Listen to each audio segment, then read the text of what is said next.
Hey, this is Mike with the One Stop Co-op Shop, and today I'm doing a review of Emberleaf's solo and competitive play, and disclaimer that I got a review copy of this one. In Emberleaf, 1 to 5 players are competing to home as many of their animal friends as they can with these different buildings, and the main action of the game is controlled with these hero cards that you can add to throughout the game, and on your turn you'll either play one card down for an immediate effect, or as your entire turn you'll slide every card to resolve other actions, and when cards slide all the way off, they come back to your hand to be played again. And those heroes are going to let you do the main actions in the game, attacking these banners, moving around the different clearings, building buildings to put your friends in. And at the end of the game, whoever has the most victory points wins. So let's discuss 5 key things to know about Emberleaf. So my number 5 point, the least important to know, but still important enough to be included in the review, is the automa bot. And this is a mix for my taste. So on the positive side, the bot is very quick to resolve. This is a game of micro turns where you're not doing a lot. So all you do is you flip up one card and it'll have them move or attack or build certain buildings or mess with different offers.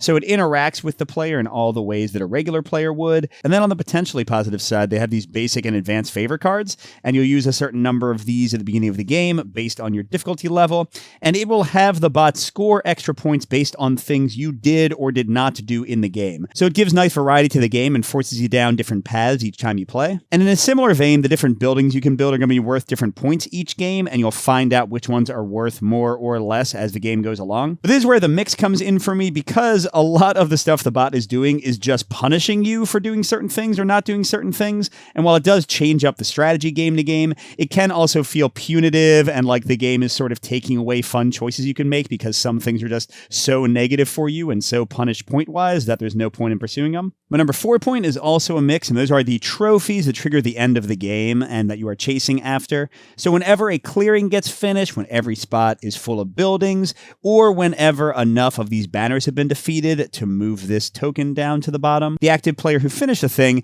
is going to pick one of these trophies. It'll get them a bunch of victory points, but it gives every other player a little consolation prize, this bottom effect here. And when all 6 have been taken, the game end is triggered, everyone finishes out the round. It's an okay mechanic. It definitely encourages more player interaction or even interaction with the solo bot, because you really have to watch when things are potentially about to finish, and then you can jump in and grab the trophy for yourself. But that's also where some of the negatives come in, because I have felt, especially in competitive play, that I sometimes don't want to build because I know that somebody else is going to finish the clearing before me, or I don't want to attack a banner because I'm setting somebody else up for a bigger prize. Kind of like the solo bot, it sort of pushes me away from some plays, which is not my favorite. And additionally, sometimes the game feels like it goes a bit longer than it needs to, especially in our earlier games. We found that around the 4 or 5 trophy mark, we were kind of doing the same thing and just sort of rushing to finish the game. So for my personal taste, I wish the game was just a few rounds shorter to keep things a bit tighter. For my number 3 point, I'm looking at the favors in the game, and this is also a mix for my taste. So these are cards that are going to get you endgame scoring, and throughout the game you have the chance to take them from an offer of 5 cards, and that offer is constantly cycling. And on the positive side, kind of like the solo bot favors, these push you down very different directions, have you try to do certain things or avoid doing certain things too much. And just to emphasize, these are really important. They will often make up to 50% of your points in the entire game, just favor scoring at the end. But on the negative side, I felt this is the biggest source of swinginess in the game, because sometimes as new favors come out,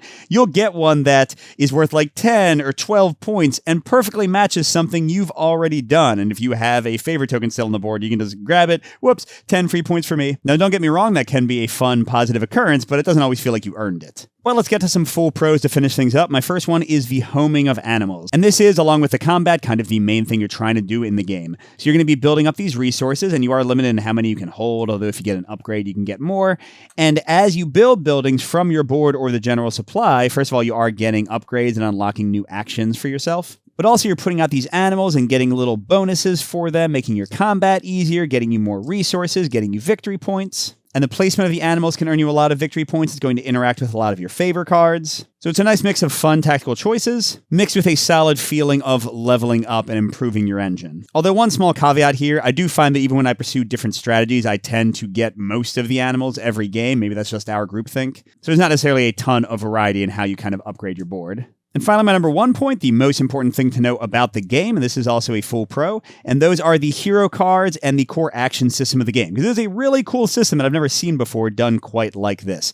So as I mentioned, on your turn, you either put a card down and resolve any of its lightning bolt on play abilities, or you slide every card that's already on your board one at a time. Any of their little green abilities get resolved as you slide them. You can also have people fall off the board and get these drop-off abilities. And when people come off the board, they go back into your hands, so you can play them again and repeat the entire cycle. It's a really fun action system. It lets you combo things together. And several times throughout the game, you'll have the chance to draft a new hero to your hand and then kind of add them to their engine. Although this is, for me, the one mixed part of the game, because your 6 starting people tend to be pretty similar. There's 5 different starting decks, but they have most of the same abilities. And then while there are some standouts in these other hero cards, a lot of them just do similar stuff to what your starting heroes already did. As I said, you aren't adding a ton of them to your deck each game. Most of your cards are going to be your starting cards. So this doesn't feel like a cool tableau builder with combos of cards as much as I might like, but the actual action system remains pretty dang awesome. Overall, if you want a fun Euro with interesting tile placement and card management choices, Emberleaf might be for you. But if you're worried about the punitive and potentially swingy nature of the bot, or if you love tons of strategic variety in your Euros, this might be one to avoid. And if you want to see the game in action, check out my recent playthrough on the channel. Thanks for watching, everybody. Good gaming, and I'll see you at the next stop.